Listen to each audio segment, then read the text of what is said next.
Is this the best form you've been on for quite some time under you, would you say? It's I'm pretty pleased with it at the moment. I haven't looked at all the stats, but you tend to just think about the here and now, really, and we're doing okay at the moment. So how that compares to other times, I don't know. Because I mean, at the moment you're not conceding many, and of course you're scoring plenty as well. 2 or 3 sides have really been put to the sword as well. It's a nice combination. Yeah, it's about scoring more goals than the opposition and keeping a clean sheet. It's a good start to that, so we've done that particularly well. I don't want to tempt fate. We've got some really tough games coming up, so it's going to require a lot more work and focus to achieve more of that. But so far, over the past couple of months, we've had a bit of continuity. You've probably heard lots of interviews earlier in the year when I was saying that we've got a good group of players. We just need some fit ones and a bit of continuity throughout the squad, and it'll breed some success, and that's what we're getting at the moment. So I'm pleased with what we're doing, but let's hope we can keep those players fit and on the pitch, and we can maintain our form.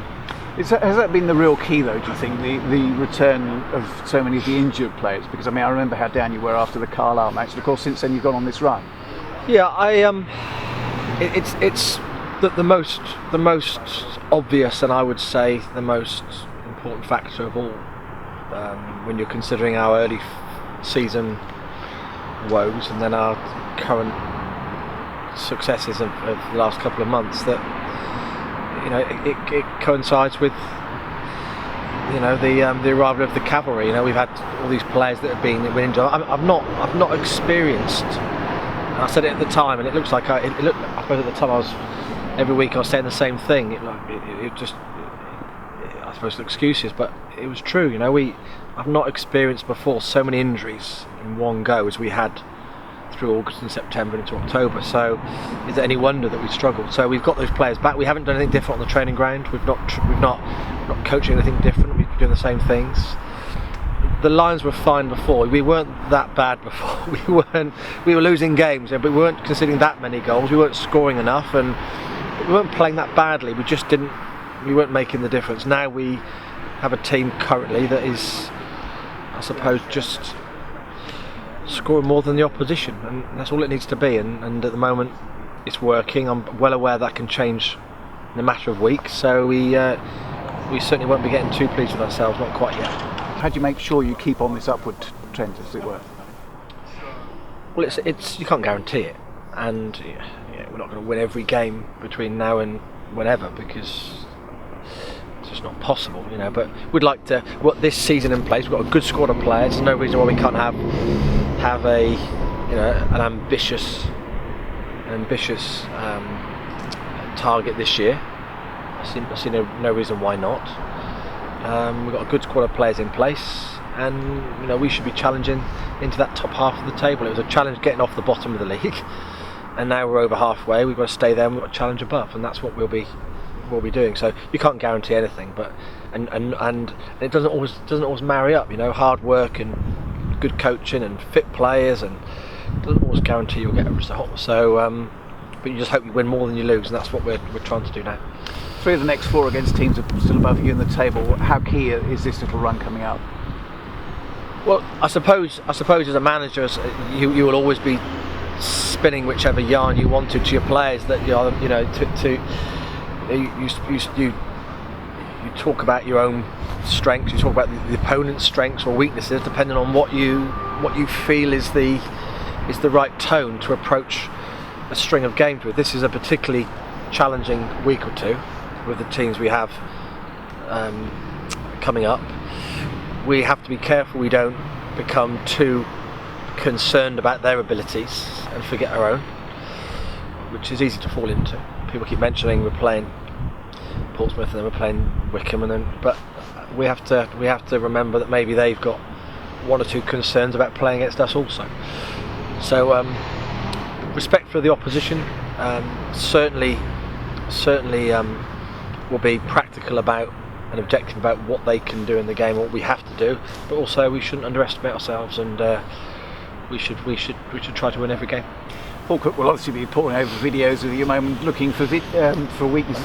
Do you do that as well? Do you look at it and say, well, if I was Paul Cook, I might try and have a go here, and then obviously you can then close that avenue down? It's part of any match preparation. We look at all angles, and one of them would always be, if we were them, how would we view ourselves? And that's a healthy way to do it. We don't overdo that aspect.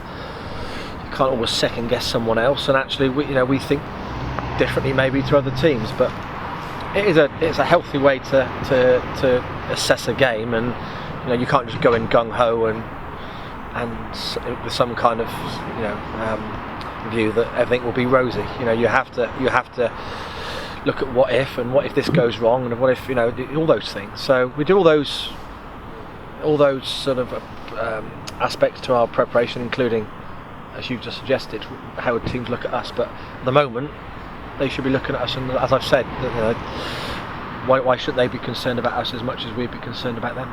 Lee Holmes, I assume, still out. How are you looking otherwise, injury-wise? Well, Lee's out, yeah, and he will be for another month or two, whatever. His operation went very well, and he's making a good recovery, but he'll be out for another 6-8 weeks or whatever. Tom McCready still not back, but everyone else is fit and challenging for a place, and we've got a very, very healthy squad. It's gone from one extreme to the other. Ollie Watkins, a lot of speculation about him. Have you had any nibbles? Anybody in firm contact? Plenty of interest, plenty of clubs inquiring. There'll be more to come, I'm sure. Ollie will go and play at a very good level one day. Maybe it won't be this window, maybe it won't be one of those clubs that are nibbling now, but there'll be one soon. I'm very proud of what he's done so far. With all the speculation, he's concentrated on the games, not let it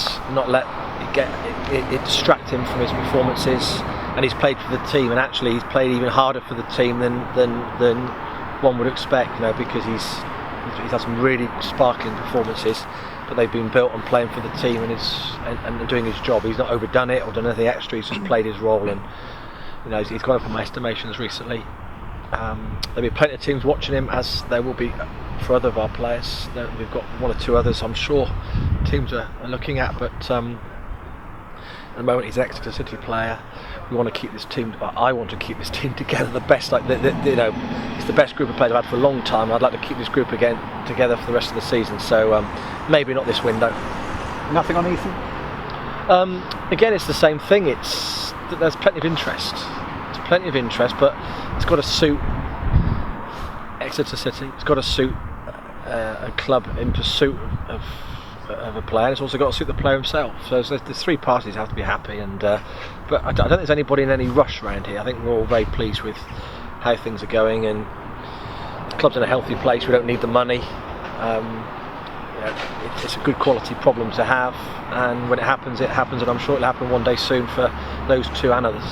Will you be relieved when that window closes? Yes.